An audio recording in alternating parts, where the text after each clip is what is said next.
राधे राधे सभी को, जय श्री कृष्ण। हम पाठ कर रहे थे अतः रुद्र अष्टाध्याय का, जिसमें हम पहले और दूसरे अध्याय का पाठ कर चुके हैं। अब आज हम तीसरा और चौथे अध्याय का पाठ करेंगे। चलिए शुरू करते हैं। अतः तृतीय अध्याय।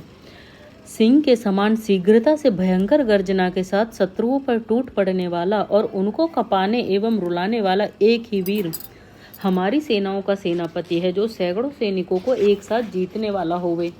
हे योद्धाओं, निरंतर उत्साह और पराक्रम युद्ध कला द्वारा हाथों में ग्रहण किए हुए शस्त्रों से शत्रुओं का संहार करते हुए सेनापति के साथ विजय प्राप्त करो।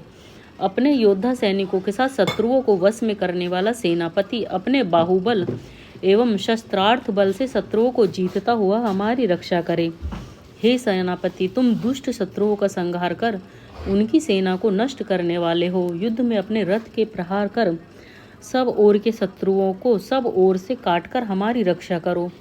हे सेनापति, तुम अपनी सेना के उत्कृष्ट, सहिष्णु, वेगवान, दुष्टों के दमन करने वाले कुशल सैनिकों को जानते हो, इसलिए उन जयशील वीरों को साथ लेकर शत्रुओं को नष्ट कर विजय प्राप्ति के लिए अपने रथ पर बैठो।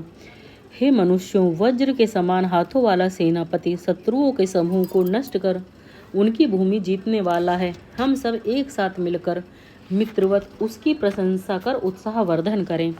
जो सेनापति क्रोध से शत्रु समूह को निर्दयता से एकदम नष्ट कर वीरता दिखाता है और जो हथियार डालने वाले, आत्मसमर्पण करने वाले अवधियों की रक्षा करता है, वही हमारा सेनापति होवे।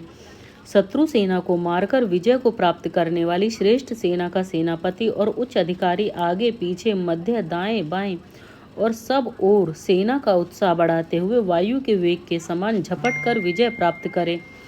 हमारा सेनापति सर्वोत्कृष्ट, पराक्रमी, अनुशासनबद्ध और संयमी होवे। जब वह युद्ध के लिए सेना सहित उपस्थित हो, तब युद्ध में विजय के लिए आकाश को गुंजाने वाले जयघोष और रणभेरियां बजाकर उनका उत्साह बढ़ाया जाए। युद्ध में विजय हेतु हमारे शस्त्र अत्यंत उन्नत किस्म के हों, जो अत्यंत वेग से शत्रुओं का संहार कर सकें। हमारे घोड़े और रथादि अत्यंत श्रेष्ठ हों। युद्ध में विजय के लिए हमारे वीर गगनभेदी जयघोष से सेनापति का उत्साह बढ़ावें। हमारे सैनिक एवं सेनापति के भिन्न भिन्न चिन्ह वाली ध्वजाएं हों।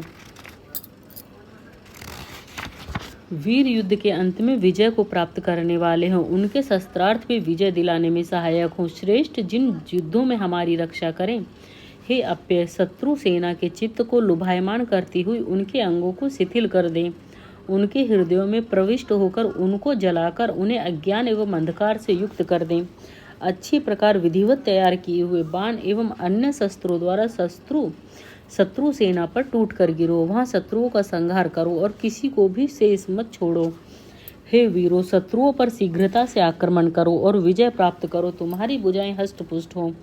भगवान शिव तुम्हें सुख देवे। हे मरुदगण, यह जो शत्रु सेना ईर्ष्यावश हमारी ओर बढ़ती आ रही है, उसे प्रचंड वायु वेग से ढक दो, जिससे वे एक दूसरे को जान न सकें।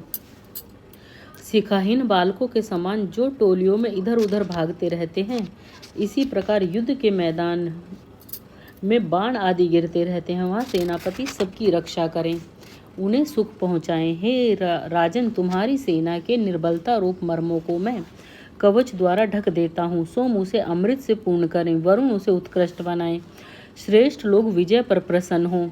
इति तृतीयोध्याय समाप्तः। तीसरा अध्याय समाप्त हुआ। चौथे अध्याय का पाठ करते हैं। अतः चतुर्थो अध्याय। हे सूर्य भगवान, यज्ञपतियों में श्रेष्ठ वायु को प्राप्त करते हुए मधुर सोम रस का पान करिए। आप अत्यंत वेगवान वायु से प्रेरित होकर प्रकाशादि गुण से प्रजा को पुष्ट करिए। संसार में समस्त उत्पन्न पदार्थों के कारण एवं संसार के लिए दृश्यमान सूर्य को उसकी किरणें ऊपर अंतरिक्ष में प्रकट करती हैं। हे वर्ण्य सूर्य, जिस प्रकार से आप प्राणियों का पालन करते हो, उसी प्रकार से हमारा भी पालन करिए। हे अश्वनी कुमारों, सूर्य की क्रांति के समान दिव्य रथ से आप आकर यज्ञ की मधुरता की रक्षा कीजिए। हे इंद्र, जिस प्रकार प्राचीन ऋषि, महर्षि, पूर्व काल एवं वर्तमान काल के यजमान आपकी स्तुति द्वारा वृद्धि को प्राप्त होते रहते हैं, उसी प्रकार हम आपकी स्तुति कर रहे हैं। आप हमारे शत्रुओं को कंपित कर हमें विजयी बनाइए और हमारी वृद्धि करिए। यह प्रकाशक चंद्रमा सूर्य की सहायता से पृथ्वी से रसों को लेकर वर्षणशील मेघों को पहुंचाता है। इसलिए सूर्य मेघ रूपी शिशु को पिता और भूलोक माता के समान है। चित्र वरुण और अग्नि देवों का तेज रूप यह सूर्य चक्षु के समान जो उदय होकर भूलोक, पृथ्वीलोक, अंतरिक्ष लोक को प्रकाशित करता है। तेज रूप यह सूर्य स्थावर और जंगम का आत्मा तुल्य है। सबके हित करता सूर्य हमारे शुभ यज्ञादि कर्मों में स्थितों द्वारा हमें प्राप्त होइए। हे देवो, आपको जिस प्रकार हम तृप्त करते हैं वैसे ही आप भी हमारे समस्त जनों को अन्नादि द्वारा तृप्त करिए। हे अंधकार के संहारक सूर्य, आप जहाँ उदय होते हैं वहाँ सब आपके अधीन रहते हैं। हे प्रकाशक सूर्य, आप समस्त विश्व के प्रदर्शक एवं भव सागर के पार उतारने वाले हैं। आप ही समस्त ब्रह्मांड को सुशोभित करते हैं। यह सूर्य का देवत्व और महिमा है कि वह विस्तृत जगत को अपनों से व्याप्त कर लेता है। जब सायंकाल सूर्य अपनी किरणों को आकाश से समेटता है, रात्रि अपने कृष्ण वस्त्र को मानो विकृत करती है। भूलोक की गोद में सूर्य मित्र और वरुण का रूप धरकर संसार को देखता रहता है। इसी के शुक्ल और कृष्ण दो रूप हैं। अनंत शक्ति और अपरिमित तेज से यह सबको धारण करता है। हे सूर्य, आप सत्य स्वरूप और महान हैं। हे आदित्य, आप सत्य ज्ञान वाले और महान स्वरूपवान हो। आपके महान सत्यशील दिव्य तेज की लोगों द्वारा स्तुति की जा रही है। आप सचमुच में अत्यंत महान हो। हे सूर्य भगवान, आप अत्यंत बलशाली हो। हे देव, आप सत्य के साथ अत्यंत महान हो। आप देवों के साथ अपने महत्व से शत्रुओं के संहारक होने से हितकारक, व्यापक और प्रकाशक हो। सूर्य के आश्रित जन समस्त ऐश्वर्य का भोग प्राप्त करते हैं।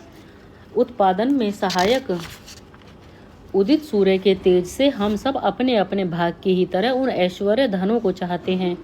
हे देवों, आप हमें उगते हुए सूर्य के समान निष्कलंक दुर्गुणों से रहित बनाइए। मित्र, वरुण, समुद्र, पृथ्वी, भूलोक में सर्वत्र हमारी निर्विघ्न गति हो। हे सूर्य देव, आप अपने अप्रकाश में स्वरूप को प्राणियों को अपने अपने व्यापार में प्रदत्त करते हुए स्वर्णमय रथ द्वारा आकाश मार्ग में संसार को दिखते एवं दिखाते हुए निरंतर आवागमन करते रहिए। इति चतुर्थो अध्याय समाप्तः। रुद्रष्टाध्याय का तीसरा और चौथा अध्याय भी समाप्त हुआ। कल हम 5वें अध्याय का पाठ करेंगे। 5वां अध्याय बड़ा है तो एक ही अध्याय का पाठ करेंगे। आज त्रयोदशी है। त्रयोदशी का व्रत सबको करना चाहिए। जो महादेव का व्रत है, शिव का व्रत है, और उसमें इस रुद्रष्टाध्याय का पाठ करना चाहिए। शिव स्तुति करनी चाहिए, शिव चालीसा करनी चाहिए, और शाम को शिवलिंग को स्नान कराना चाहिए। जिससे हो सके वो त्रयोदशी का व्रत हमेशा करें। एकादशी से अगले दिन इसे प्रदोष व्रत भी कहते हैं। आप अपने कैलेंडर में देख सकते हैं। आज 1 तारीख 2026 आज त्रयोदशी व्रत है, प्रदोष व्रत है, भोले बाबा का व्रत है, और बृहस्पतिवार है, श्री विष्णु का दिन है। तो आप सब इस अध्याय का पाठ अवश्य करें और सुनें। व्रत नहीं कर सकते हैं तो कम से कम पाठ को अवश्य पढ़ें। पढ़ नहीं सकते हैं तो सुने अवश्य। इसका भी आपको असीम फल मिलेगा। इस वीडियो में इतना ही। राधे राधे सभी को। जय श्री कृष्ण।